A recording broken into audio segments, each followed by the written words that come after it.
بسم الله الرحمن الرحيم نحمده ونصلي على رسوله الكريم أما بعد فعن أبي هريرة رضي الله عنه قال قال رسول الله صلى الله عليه وسلم إذا تشهد أحدكم فليستعذ بالله من أربع يقول اللهم إني أعوذ بك من عذاب جهنم ومن عذاب القبر ومن فتنة المحيا والممات ومن شر فتنة المسيح الدجال رواه مسلم.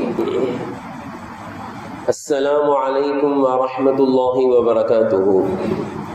ஹஜ்ரத் Abu Hurairah ரலியல்லாஹு அன்ஹு அவர்கள் அறிவிக்கிறார்கள், அல்லாஹ்வின் தூதர் ஸல்லல்லாஹு அலைஹி வஸல்லம் அவர்கள் கூறினார்கள், உங்களில் ஒருவர் தொழுகையில் அத்தஹியாத் அமர்வில் இருக்கும் பொழுது, அதாவது அத்தஹியாத் ஓதிய பிறகு ஸலவாத்தும் ஓதிய பிறகு சலாம் கொடுப்பதற்கு முன்பாக கடைசி அத்தஹியாத்தில் இருக்கும் பொழுது 4 விஷயங்களிலிருந்து அல்லாஹ்விடம் அவர் பாதுகாப்பு கோருங்கள். நீங்கள் அத்தஹியாத் அமர்வில் இருக்கும் பொழுது 4 விஷயங்களிலிருந்து அல்லாஹ்விடம் பாதுகாப்பு தேடுங்கள் என்று அல்லாஹ்வின் தூதர் ஸல்லல்லாஹு அலைஹி வஸல்லம் அவர்கள் கூறினார்கள். மேலும் அந்த 4 விஷயங்கள் என்னவென்பதை பற்றி நபி அவர்கள் மிக அழகான வார்த்தைகளில் பாதுகாவல் தேடினார்கள். அல்லாஹும்ம இன்னி அஊது பிக மின் அஸாபி ஜஹன்னம் வ மின் அஸாபில் கப்ரி வ மின் ஃபித்னத்தில் மஹ்யா வல் மமாதி வ மின் ஷர்ரி ஃபித்னத்தில் மஸீஹித் தஜ்ஜால். யா அல்லாஹ், உன்னிடம் நான் நரகத்தின் வேதனையில் இருந்தும், இன்னும் கபரின் வேதனையில் இருந்தும், இன்னும் வாழ்வின் சோதனைகளில் இருந்தும், மரணத்தின் சோதனைகளில் இருந்தும், மஸீஹுத் தஜ்ஜாலின் குழப்பத்தின் தீங்கிலிருந்தும் பாதுகாவல் தேடுகிறேன் என்று நபி ஸல்லல்லாஹு அலைஹி வஸல்லம் அவர்கள் கூறுவார்கள். மீண்டும் ஒரு முறை இந்த துஆவினுடைய அர்த்தத்தை சொல்லப்படுகிறது. யா அல்லாஹ், நான் உன்னிடம் நரகத்தின் வேதனையிலிருந்தும், கபரின் வேதனையிலிருந்தும், வாழ்க்கையில் ஏற்படுகின்ற சோதனைகளிலிருந்தும், மரணத்தின் சோதனைகளிலிருந்தும், இன்னும் மஸீஹுத் தஜ்ஜாலுடைய குழப்பத்தின் தீங்கிலிருந்தும் உன்னிடம் நான் பாதுகாவல் தேடுகிறேன் என்று கடைசி அத்தஹியாத்தில் நபி ஸல்லல்லாஹு அலைஹி வஸல்லம் அவர்கள் இந்த 4 விஷயங்களை விட்டு அல்லாஹ்விடம் பாதுகாவல் தேடுவார்கள். கண்ணியத்திற்குரியவர்களே, இதே இந்த துஆவை குறித்து இப்னு அப்பாஸ் ரலியல்லாஹு அன்ஹு அவர்கள் கூறும் பொழுது, நபி ஸல்லல்லாஹு அலைஹி வஸல்லம் அவர்கள் இந்த துஆவை எங்களுக்கு குர்ஆனுடைய ஒரு சூறாவை கற்றுக் கொடுப்பதை போன்று எங்களுக்கு கற்றுக் கொடுத்தார்கள். குர்ஆனுடைய ஒரு சூறாவை எவ்வாறு எங்களை அமர வைத்து மனனம் செய்ய வைப்பார்களோ அதே போன்று இந்த துஆவை எங்களுக்கு மனனம் செய்ய வைத்தார்கள் என்று நபி ஸல்லல்லாஹு அலைஹி வஸல்லம் அவர்களை குறித்து இப்னு அப்பாஸ் ரலியல்லாஹு அன்ஹு அவர்கள் கூறுகிறார்கள் என்றால், இந்த துஆவினுடைய முக்கியத்துவத்தை நாம் அறிந்து கொள்ளலாம். மக்களை அமர வைத்து மனனம் செய்ய வைத்திருக்கிறார்கள் நபி ஸல்லல்லாஹு அலைஹி வஸல்லம் அவர்கள். அல்லாஹ்வின் பேரருளால் இங்கு நடைபெறக்கூடிய பெரியவர்களுடைய மக்தபில் இந்த துஆவை எல்லாம் மனனம் செய்ய வைக்கப்பட்டிருக்கிறது. அந்த அளவிற்கு இது மிக முக்கியமான ஒரு துஆ. கண்ணியத்திற்குரியவர்களே, இந்த துஆவில் 4 விஷயங்களை விட்டு நபி ஸல்லல்லாஹு அலைஹி வஸல்லம் அவர்கள் பாதுகாவல் தேடுகிறார்கள்.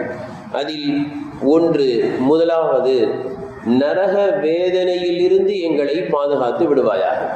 பொதுவாக துஆவை நாம் கேட்கும் பொழுது உலகத்தினுடைய கஷ்ட நஷ்டங்களை விட்டு எங்களை பாதுகாப்பாயாக என்பதை கேட்கும் அளவிற்கு நரக வேதனையை விட்டு பாதுகாப்பு தேடுவதை நாம் மறந்துவிட்டோம் என்று சொல்லலாம்.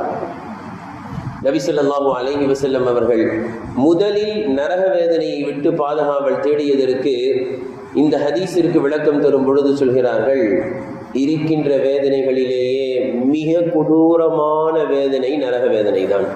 எனவேதான் நபி ஸல்லல்லாஹு அலைஹி வஸல்லம் அவர்கள் அதை விட்டு முதலில் பாதுகாவல் தேடினார்கள். பொதுவாக சில நபர்கள் இப்படி ஒரு முடிவிற்கு கூட வருகிறார்கள், உலகத்தினுடைய கஷ்ட நஷ்டங்கள் தாங்க முடியவில்லை, எனவே செத்து விடலாம், தற்கொலை செய்து கொள்ளலாம் என்றெல்லாம் முடிவிற்கு வருகிறார்கள். அவர்கள் என்ன நினைக்கிறார்கள், நான் செத்து விட்டால், நான் மரணித்து விட்டால் கஷ்டம்லாம் முடிஞ்சிரும்ல, எல்லா பிரச்சனைகளையும் தீர்ந்துரும்ல அப்படின்னு. அங்கிருந்து தான் வேதனை ஆரம்பிக்கிறது, அங்கிருந்து தான் கஷ்டங்கள் ஆரம்பிக்கிறது. நபி ஸல்லல்லாஹு அலைஹி வஸல்லம் அவர்கள் எனவேதான் இரண்டாவதாக சொன்னார்கள், வமின் ஆதாபில் கபர், யா அல்லாஹ் கபருடைய வேதனையை விட்டு எங்களை பாதுகாப்பாயாக. இதையெல்லாம் விட்டு நபி ஸல்லல்லாஹு அலைஹி வஸல்லம் அவர்கள் பாதுகாவல் தேடியது அவர்களுக்கல்ல, சமுதாயமாகிய நமக்காக வேண்டி துஆ செய்தார்கள். மேலும் நாம் நரக வேதனையை விட்டும் கபருடைய வேதனையை விட்டும் பாதுகாவல் தேட வேண்டும். அதிலும் குறிப்பாக தொழுகையிலேயே இந்த துஆவை எல்லாம் ஓத வேண்டும் என்று நபி ஸல்லல்லாஹு அலைஹி வஸல்லம் அவர்கள் வலியுறுத்தி இருக்கிறார்கள். நரக வேதனை என்றால் என்ன? அந்த மலக்குமார்கள் வந்து கேட்கும் பொழுது அந்த கேள்விகளுக்கு பதில் சொல்லாமல் திணறுவது, அதனால் அவர்கள் சம்மட்டியால் அடிப்பது, பாம்புகளும் தேள்களும் அங்கு கொத்துவது, இதுதான் நரக வேதனை என்பதாக மிக சுருக்கமாக விளக்கம் தந்து, இதை விட்டு யா அல்லாஹ் மலக்குமார்கள் வந்து கேள்வி கேட்கும் பொழுது நான் கேள்வியை மிக சரியாக சொல்ல வேண்டும், அந்த கபரு எனக்கு சொர்க்கத்தின் பூஞ்சோலையாக மாற வேண்டுமே தவிர நரக வேதனையாக அது மாறிவிடக் கூடாது என்று அல்லாஹ்விடம் பாதுகாவல் தேட வேண்டும் என்று நபி ஸல்லல்லாஹு அலைஹி வஸல்லம் அவர்கள் வலியுறுத்துகிறார்கள். மூன்றாவது விஷயம், வமின் ஃபித்னத்தில் மஹ்யா வல் மமாத், வாழ்க்கையில் ஏற்படுகின்ற சோதனைகள். நம்முடைய வாழ்க்கையில் எதையெல்லாம் கஷ்டம், எதையெல்லாம் நஷ்டம், எதையெல்லாம் துன்பம் என்று நினைக்கின்றோமோ அந்த அனைத்தும் வமின் ஃபித்னத்தில் மஹ்யா என்ற ஒரே வார்த்தையில் அடங்கிவிடும். வாழ்க்கையில் ஏற்படுகின்ற எல்லா விதமான கஷ்ட நஷ்டங்களை விட்டு பாதுகாவல் தேடுவது. ஒவ்வொரு தொழுகையிலும் நாம் இதை ஓதிவிட்டால் இன்ஷா அல்லாஹ் நாம் வாழ்க்கையில் நிம்மதியாக இருக்கலாம். அடுத்த நபி அவர்கள் சொன்னார்கள், வல் மமாத், மரணத்தின் சோதனையில் இருந்தும் எங்களை பாதுகாப்பாயாக. மரணத்தின் சோதனை என்றால் என்ன என்றால், மரணம் நெருங்கும் பொழுது ஏற்படக்கூடிய சோதனைகள். மரணம் நெருங்கும் பொழுது அது என்ன? தீய மரணம், அகால மரணம். அகால மரணம் என்றால் என்ன? சிறு வயதிலேயே ஏற்படக்கூடிய மரணத்திற்கு அகால மரணம் என்று சொல்வார்கள். சிறிய வயதில் எதையும் சாதிக்காமல், எதையும் உலகத்தில் அனுபவிக்காமல் சென்று விடுகிறார்களே, அப்படிப்பட்ட அல்ப ஆயுசை விட்டு இந்த துஆவில் பாதுகாவல் தேடப்படுகிறது. திடீர் மரணம், சிறிய வயதில் ஏற்படக்கூடிய மரணம், விபத்து மரணம், இது போன்ற மரணங்களை விட்டு எங்களை பாதுகாப்பு தருவாயாக. நான்காவது, வமின் ஷர்ரி ஃபித்னத்தில் மஸீஹி தஜ்ஜால், தஜ்ஜால் என்ற மிகப்பெரிய பொய்யன், அவனுடைய தீங்கை விட்டு, அவன் ஏற்படுத்தக்கூடிய குழப்பங்களை விட்டு எங்களை பாதுகாப்பாயாக. பொதுவாக தஜ்ஜால் வரும் பொழுது ஏற்படக்கூடிய குழப்பம் ஒன்று இருக்கிறது. ஆனால் அதற்கு முன்பே சில தீங்கு எப்படி இருக்கும் என்றால், நாம் உதாரணத்திற்கு உலகத்தில் பார்க்கலாம். ஒரு தலைவர் வருகிறார் என்றால் அவர் வருவதற்கு முன்பாக அவர் வருவதற்கான ஏற்பாடுகள் செய்யப்படும். அவர் வரப்போறாருன்னா ஒரு 2-3 மணி நேரத்துக்கு முன்னாடியே பிளாக் பண்ணிடுவாங்க ரோட்டை, ஏன்னா அவர் வரப்போறாரு. அவர் வருவதற்கு 4-5 நாட்களுக்கு முன்பாக மேடைகள் அமைக்கப்படும். இதே போன்று தஜ்ஜால் வரவா போறான் பார்த்துக்கலாம் அப்படின்னு இல்லை, அவன் வருவதற்கு முன்பாகவே அவனுடைய குழப்பங்கள் வந்துவிடும். அந்த குழப்பங்களை விட்டு, அந்த குழப்பத்தின் தீங்கை விட்டு, நாங்கள் தஜ்ஜாலையே சந்தித்தாலும் நீ காஃபிர் என்று சொல்லப்படக்கூடிய அளவிற்கு எங்களுடைய ஈமானை திடமானதாக ஆக்கி தருவாயாக. தஜ்ஜாலுடைய குழப்பங்களில் அகப்படக்கூடியவர்களாக, அவனையே அல்லாஹ்வாக அல்லது அவனை நபியாக ஏற்றுக்கொள்வதை விட்டு எங்களை பாதுகாப்பாயாக என்று நபி ஸல்லல்லாஹு அலைஹி வஸல்லம் அவர்கள் பாதுகாவல் தேட வேண்டும் என்று இந்த ஹதீஸிலே வலியுறுத்தி கூறியிருக்கிறார்கள். எனவே கண்ணியத்துக்குரியவர்களே, இந்த துஆவை நாம் மனனம் செய்து, நேற்று சொல்லப்பட்ட 2 வாசகம், அது என்ன? அல்லாஹும்ம இன்னி அஊது பிக மினல் மக்ஸமி வல் மக்ரம், இதையும் இணைத்துக் கொள்ள வேண்டும். இதை இணைத்தால் மொத்தம் 6 விஷயங்கள்.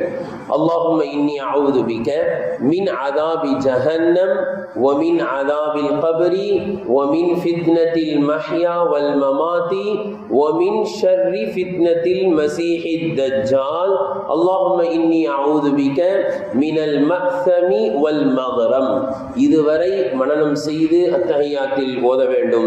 இது மனனமாக தெரியாதவர்களுக்கு இன்ஷா அல்லாஹ் கற்றுக் கொடுக்க தயாராக இருக்கின்றோம். தாங்கள் வந்தால் இதை மனனம் செய்ய வைக்க தயாராக இருக்கின்றோம். அல்லாஹு தஆலா மனனம் செய்து தொழுகையிலே ஒவ்வொரு தொழுகையிலும் இந்த துஆவை ஓதக்கூடியவர்களாக அல்லாஹ் நம்மை ஆக்கி அருள் செய்வானாக. வாஹிர் தஅவானா அல்ஹம்துலில்லாஹி ரப்பில் ஆலமீன்.